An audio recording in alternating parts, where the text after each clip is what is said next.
Imagine programming a Wall Street trading algorithm, right? But instead of feeding it quarterly earnings reports or like consumer sentiment data, you feed it the exact geographical birth coordinates of Bitcoin. Oh, wow. Yeah, that is a wild concept. Right. Well, welcome to today's deep dive because your source material does exactly that. We are so glad you're here because today's mission is to unpack this incredibly specific, highly mathematical text by Guy Harasaj from AstrologCat. And it covers a really intense window of time, the week of June 15th to the 21st, 2026. Yeah, and we should clarify right away, this is not your typical, vague daily horoscope you might read in a newspaper. No, not at all. We are bypassing all of that and jumping straight into the macro trends. We're going to deconstruct the underlying mathematical system of this text, examine its hyper-specific geopolitical predictions for, like, the Middle East and NATO, and then explore its financial market forecasts, which literally treat global currencies like living entities. It's fascinating. The framework here is entirely removed from what most people picture when they hear the word astrology. I mean, it is a remarkable, quantifiable lens through which to view human anxiety and global economics. Definitely. Okay, let's unpack this. I want to start with the mechanics, because Yeah. the text points to an absolutely massive anomaly hitting on June 16th. The big one. Yeah, the big one. But before we get to the disaster itself, I need to understand the math. The author uses this system of coefficients to determine whether a day is positive or negative. How exactly is a celestial body assigned a numerical value like a -1 or a +4? Well, to understand the predictions, we first have to understand the author's geometry. In this coefficient system, celestial bodies aren't just, floating in a vacuum, exerting vague, mystical vibes. Right. They are functioning as variables in a structural equation. So the numerical coefficients, those pluses and minuses, they're calculated based on the angular relationships between the planets on any given day. Okay, so it's all about angles. Exactly. If planets are forming tense angles, say a 90-degree square or a 180-degree opposition, that creates mathematical friction. And so the system spits out a negative coefficient. If the angles are harmonious, you get a positive one. That actually makes the foundational logic of the text much clearer. It's Yeah. kind of treating planetary orbits like a massive, constantly shifting clockwork mechanism. Yeah, a giant cosmic clock. Right. And a critical distinction the author makes here is the division between natal planets and astrological houses. Oh, that division is everything. I mean, the text defines your natal planets, which are the exact coordinates of the sky the moment you were born, as your internal blueprint. Your baseline, basically. Right. They symbolize your own behaviors, your psychological impulses, your baseline actions.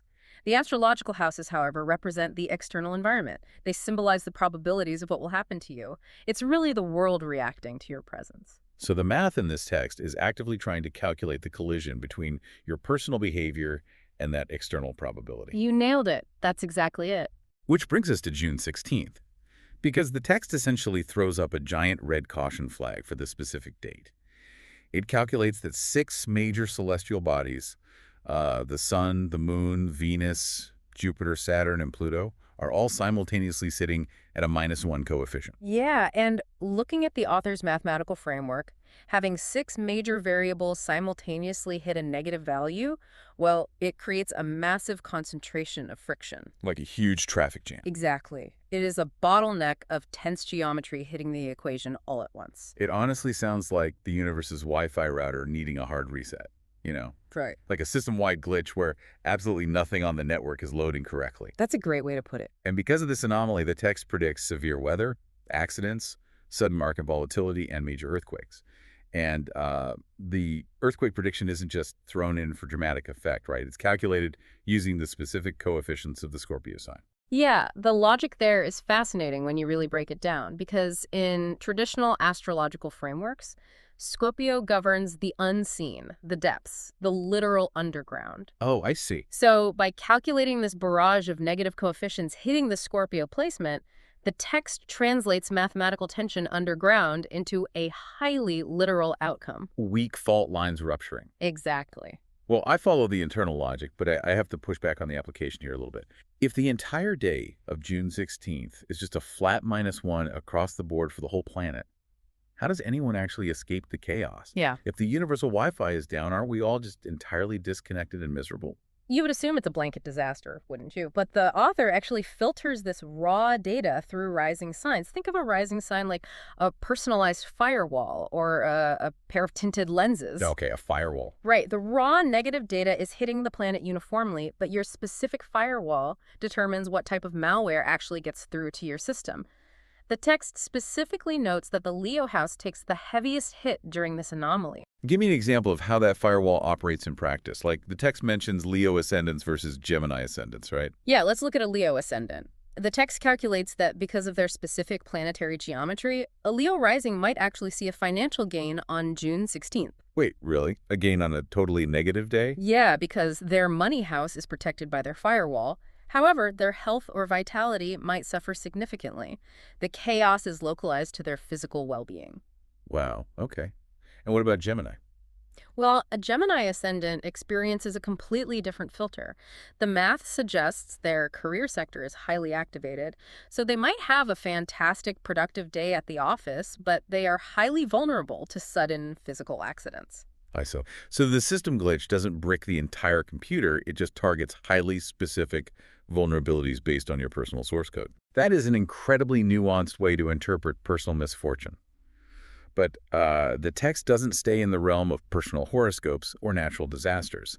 As the timeline moves past June 16th, the predictions shift from natural chaos to highly deliberate, human-driven geopolitical conflicts. They do. So on June 17th, 19th, and 20th, the planet Uranus spikes to a high positive coefficient of +4.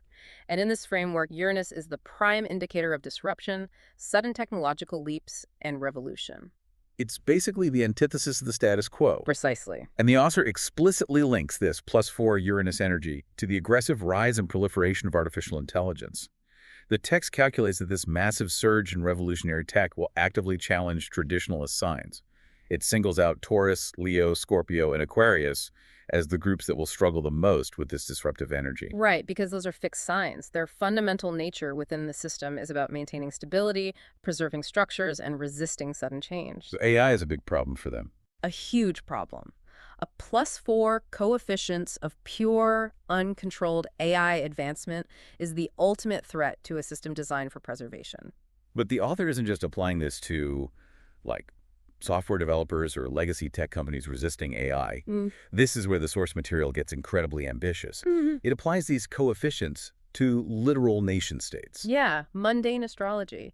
It's an ancient practice of treating a country, a regime, or even a political alliance as a living entity. So how does that work? You just use a birthday? Pretty much. You simply use the date a nation was founded or a constitution was signed as its birth data.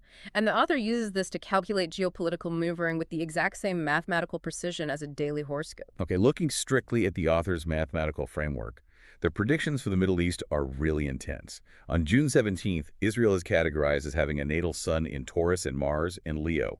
And the text predicts they will face negative impacts from what the author terms Uranian weapons. Yeah, and that's because Taurus and Leo are the exact fixed traditional signs we just mentioned. The math dictates they are intrinsically vulnerable to that +4 Uranus disruption. Oh, that makes sense. And when the author uses a phrase like Uranian weapons in a modern context, that points directly to AI-guided systems, drone swarms, cyber warfare, basically sudden, technologically advanced attacks that bypass traditional defense structures. Right. And then the text pivots to Iran, categorizing the nation with a natal Mars in Pisces. According to the author's calculations, Pisces receives highly positive aspects from Uranus during this exact same window. Yes. So the conclusion drawn is that Iran could harness this Uranian transit, turning sudden technological disruption into a strategic advantage against Israel. What's fascinating here is the seamless integration of ancient celestial mechanics with hyper-modern global security crises. I mean, we are analyzing drone warfare and AI proliferation through the exact same geometry used to predict a Gemini's bad day at work. It's kind of mind-blowing. It really suggests a fractal nature to reality, where the macro and the micro are governed by the identical mathematical laws. Well, the text applies this same top-down logic to international security pacts, too. It looks at the ongoing dynamic between NATO and Turkey. NATO is assigned a natal Mars in Aries, while Turkey operates with a natal Mars in Libra. Right, and during this specific mid-June window, both of those placements are positioned to receive a massive mathematical boost from Jupiter, which sits at a highly positive +5 coefficient, and that's compounded by the energy of a new moon. And Jupiter is universally recognized in these systems as the engine of expansion, growth, law, and like formal agreements, right? Absolutely. So, fueled by this +5 transit, the text predicts Turkey and NATO will rapidly increase mutual trust, formalize security agreements, and actively expand their military cooperation. Which is wild because normally when two massive entities formalize the security pact, analysts point to, shifting border dynamics, economic pressures, or months of back-channel diplomacy. Wow. But this text posits a completely different driver. It suggests an underlying, inescapable mathematical timing that forces those diplomatic negotiations to a head at that exact moment. The human politicians are just executing the math. Wow, just executing the math. And that concept filters all the way down to local domestic politics in the source material, too. Turkish politician Özgür Özel is brought up specifically. Yes, he is. The text calculates that because his natal Mars is in Libra, he is deeply connected to this same Jupiter transit. And since Jupiter governs the justice system, the math predicts he is perfectly positioned to receive highly favorable legal or justice-related news starting June 17th. It is the ultimate manifestation of the author's interconnected thesis.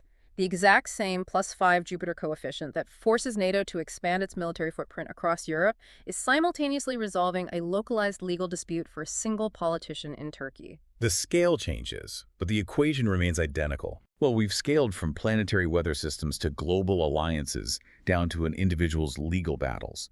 Let's take this to the absolute limits of abstraction now, because if nations and political pacts have birth charts that dictate their security, what about the abstract concepts we create? What about the assets and fiat currencies we trade every single day? Ah, yes. Treating the global economy like a biological organism. This is arguably the most radical application of mundane astrology in the entitled text. It really is. The source calculates highly specific financial forecasts by assigning exact, literal birthdays to assets. It literally assigns them a cosmic destiny. Yeah, the foundational rule of this system is that anything with a verifiable point of origin has a natal chart. It doesn't matter if it's a human baby or a line of code. The moment it enters the world, it is locked into the mathematical grid. Which means we get to talk about the astrology of Bitcoin. Yes, we do. According to the text, Bitcoin was born on January 3, 2009, which is the day the Genesis block was mined. That gives Bitcoin a Capricorn Sun and a Capricorn Mars.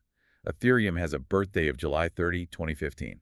And even fiat currencies get this treatment based on their dates of adoption or restructuring. Right, like the euro was born January 1st, 2002, and the Turkish BST 100 stock index has an April 5, 2013 birthday. The text gets incredibly granular with the fiat tracking, too. I mean, the US dollar's financial vitality is tracked via its natal Venus placement in Cancer, which indicates a desire for domestic security and emotional value. Interesting. And the lira. The Turkish lira is tracked using a natal Venus in Scorpio, which inherently points to periods of extreme volatility, depth, and transformation.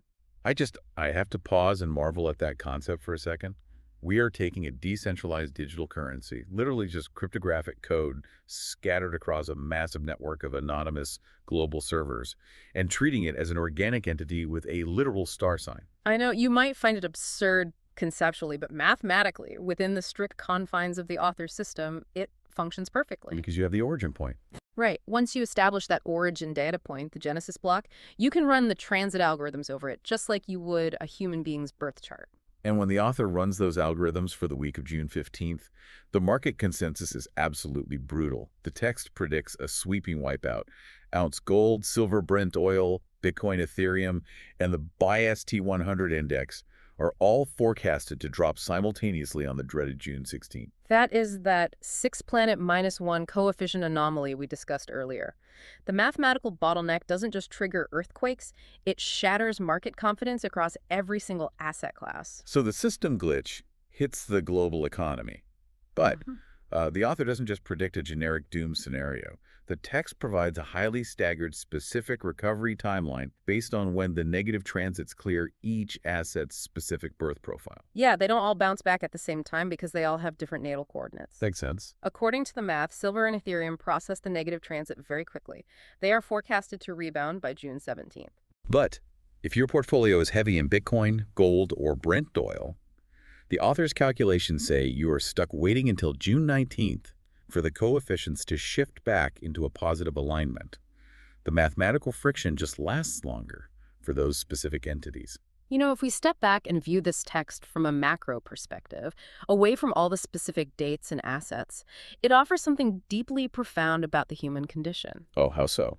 Well, we exist in an era of overwhelming information overload. Global markets are entirely unpredictable. They're driven by invisible algorithmic trading and sudden geopolitical shocks. A mathematical framework like this, regardless of its scientific validity, offers the ultimate psychological comfort. The illusion of total calculable order. Exactly. So what does this all mean for you listening right now? Why should you care about the specific coefficients of June 2026? You should care, because this text is a brilliant masterclass in human synthesis. It highlights our biological imperative to find patterns in the noise. We are desperate to find the invisible thread connecting the orbit of Pluto to the price of a barrel of oil, or the rollout of a new AI model to a NATO security pact. That's how we cope. Right. When the world feels out of control, we build these incredibly vast, mathematically complex frameworks to navigate the uncertainty. So it's basically a highly sophisticated coping mechanism disguised as calculus. If we connect this to the bigger picture, absolutely. And it reveals that the way we forecast the future is very often just a massive projection of our current anxieties. The text focuses heavily on AI disruption, Middle Eastern conflict, NATO expansion, and crypto volatility. Because those are the exact elements keeping society awake at night right now. Exactly. The cosmos is just the blank canvas we use to map out our very human fears. Which leaves me with a final thought I really want you to mull over. We've talked a lot about algorithms today. We already know that modern financial markets are dominated by quant trading. Wall Street is run by machines making microsecond decisions based on human psychology, sentiment analysis, and historical data patterns. Yeah, they're essentially highly advanced pattern recognition engines. Right. So consider this scenario. What happens when someone programs an advanced trading AI to operate strictly based on these astrological coefficients? Oh, wow. What if you feed this exact mathematical framework, the Genesis block data of Bitcoin, the incoming -1 coefficient of June 16th, the expansive transit of Jupiter, directly into a high-frequency trading algorithm? I see where you're going with this. If enough institutional machines believe the underlying math dictates a global market crash on June 16th, and they all simultaneously execute sell orders, doesn't the cosmic prediction just become a self-fulfilling mathematical prophecy? That is terrifying. We engineered the very disaster we were trying to mathematically predict. The anomaly doesn't come from the stars. It comes from the fact that we programmed our own systems to react to them. Mind blown. Definitely something to keep in mind the next time you glance at your horoscope or check the latest dip in your crypto portfolio.